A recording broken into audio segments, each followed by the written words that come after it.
The story is told of a man in a moment of religious fervor, I guess, decided he was going to do what God wanted him to do. And so his plan was to take a Bible and open it to a random page, put his finger down someplace on the page and read, and whatever was there he intended to do. So he did, opened the Bible, put his finger down and read the line, and Judas went out and hung himself. Deciding that this was probably not God's will for him, he figured he'd just do it again, so he closed the Bible, opened it again, put his finger down and read, "Go ye and do likewise." Good, I'm glad you got it. In seminary, I had an unusual body clock. I wanted to go to bed late and get up late. Most of the other guys in the seminary were just the opposite. They went to bed very early and got up early. And occasionally they would extol to me the virtues of getting up early. That they would talk to me about, it's so great, you get up, and they have these quiet moments, maybe a holy hour before the group morning prayer, and they would encourage me to do this. And I would say to them, but I can't. It would be a violation of Scripture. And they looked at me, and I would quote for them Psalm 127, verse 2, which clearly says, "In vain is your early rising." What they did not know that verse continues and says, "In vain is your early rising, and you're going to bed late." But they didn't know that, and I didn't tell them the rest of the verse. The point of those is it's easy and often done, sometimes for humor, sometimes for other reasons, to take passages out of the Bible and just use them out of context to say what we want them to say. It's a dangerous practice, sadly, and we want to be very careful about it. And I bring all this up because this passage, this story you heard, is a real temptation for a lot of people. Most people don't know the story. What they know is the punchline, Jesus' line, "Render to Caesar the things that are Caesar, and to God the things that are God." And what they do is they take that line, take it completely out of context. And I don't know about you, but I have read lots of articles and heard lots of reflections over the years where a long discussion of the proper relationship between government and the church. And they talk about all this stuff, and then they pull this line out and basically, "See, isn't it wonderful that Jesus agrees with me?" But I don't think that this passage of Scripture has anything to do with the proper relationship between government and church, especially the proper relationship between the United States government and our church.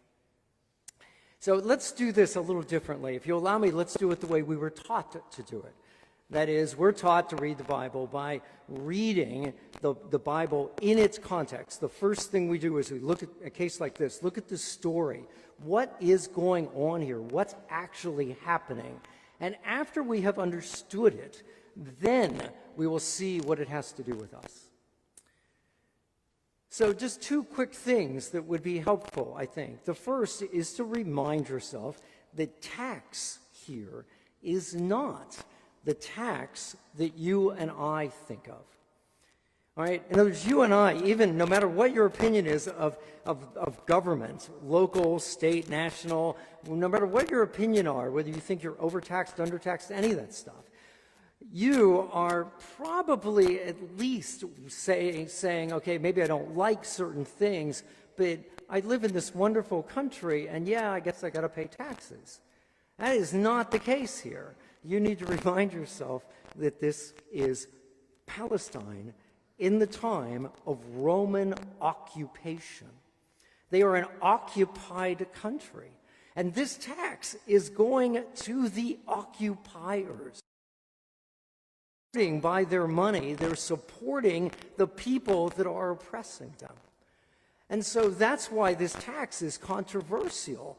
Who wants to pay to have the Roman army occupy your country? And that's exactly what's going on. It's why they think they've got Jesus in this little conundrum, because It was an unpopular tax. And so if Jesus says something like, well, you really ought to pay the tax, that's going to hurt his standing.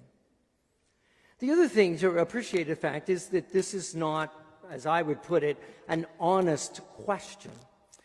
This is not a group of religious leaders, just guys interested in, in thinking out the bigger ramifications of faith, coming to Jesus and saying, let's talk about this. What is the proper relationship between faith and, human government institutions? That's not what this is at all. They want to trap Jesus. It is a question, it is contrived in such a way as to put Jesus on the spot. Because if he says pay the tax, he's going to lose some standing with lots of people who like him. Because it's a very unpopular tax amongst especially the average person. But if he says, oh no, you should not pay the tax, well, that's terrific as far as the religious leaders are concerned, because then they can go to the Roman authorities and say, hey, that guy over there, he's telling people not to pay the tax. And Rome's not going to like that and might do something about it, might get rid of their problem, so to speak.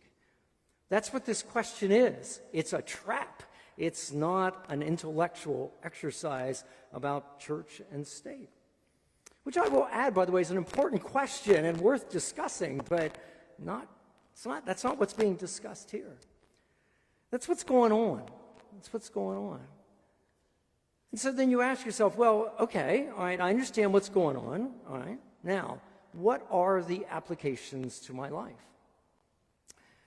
What can I do to apply it to my own life? And I could just suggest two things to you. I could suggest many more, but two that might be helpful in this right now. The one is a little more vague, perhaps. I just was struck by the fact that they present Jesus with a black and white question. Jesus, do we pay the tax or not? Yes? No. Because they're convinced he's got to give them one answer or the other. And, of course, they've got him trapped if either answer is wrong in some sense. You and I, in our daily lives, as we watch news and all sorts of things, we often are presented with issues, and they're presented to us black and white. You're either for it or you're against it, this or that.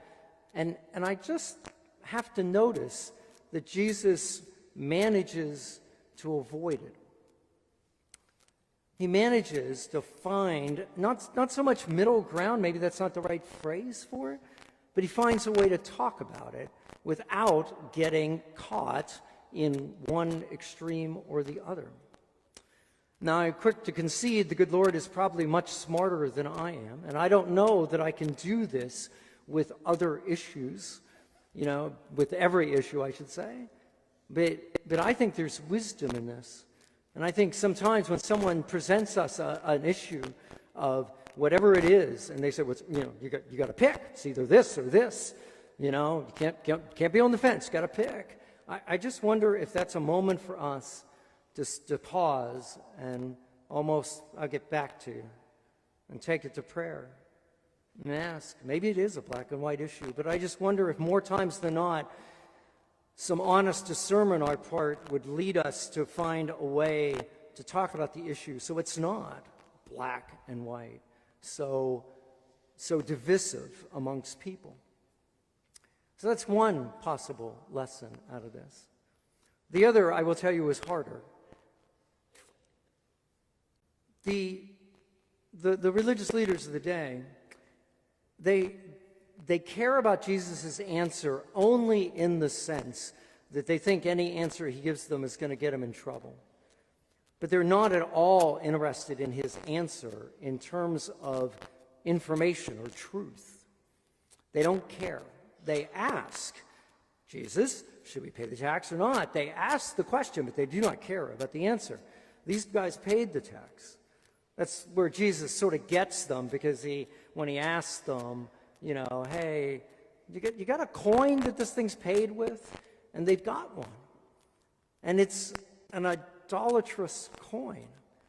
On it is the image of the current emperor Tiberius. And he is listed on the coin. The inscription says he is the high priest. And on the other side, it's Augustus, Caesar, Augustus, God, the God of the Romans at that moment. It's idolatrous. It's not, worship the one God. And they had one. And the reason they had one is because they paid the tax. They were, if you will, in league with Rome because Rome helped them maintain their status, their position.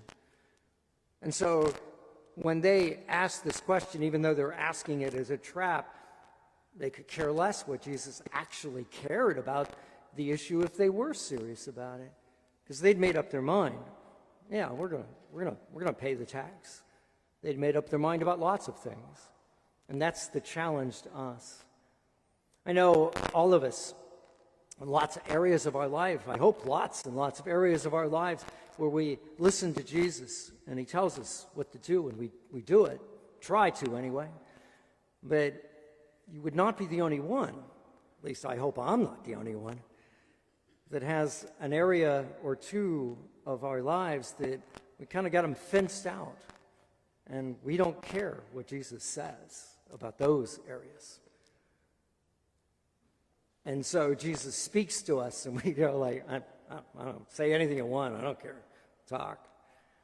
So whether that's, some love we have, some inappropriate attachment to something that we have. For money, for example, when I was growing up, the ministers often would not talk about money because the congregation would get so mad at them because that was this area off. They do tons of other stuff for the good Lord, but anything God had to say about money, I'm not listening to this. I'm not listening to this. That's, say anything you want. And for us, maybe, I don't know, in your life, maybe there is some area, whether that's, what you watch, what you listen to, politics, attachment to stuff, hobbies, anything like that. Maybe you're willing today or later today to reflect on the fact that, oh my word, I'm just like these guys. I talk to Jesus. I don't actually listen to Jesus. I don't want to hear what he has to say. And if you find yourself in that situation, if I could just encourage you, just remind yourself of the other areas of your life where you do listen to the good Lord. I mean, I can't imagine that you would say, this area of my life, and I listen to God, and I wish I did not because it's awful. I would think that mostly those areas of your life where you're listening to the good Lord, you say, yeah, those areas of my life are good. They're really good. And if that's the case, it will certainly be the case of these areas that we fenced off. And so maybe today is a day you listen to this story and you go, I do not want to be like these religious leaders that Jesus was talking to that day. And maybe you just kick down the door, or kick down the fence, if you will, to this area of your life. Maybe it's just a call to listen to Jesus.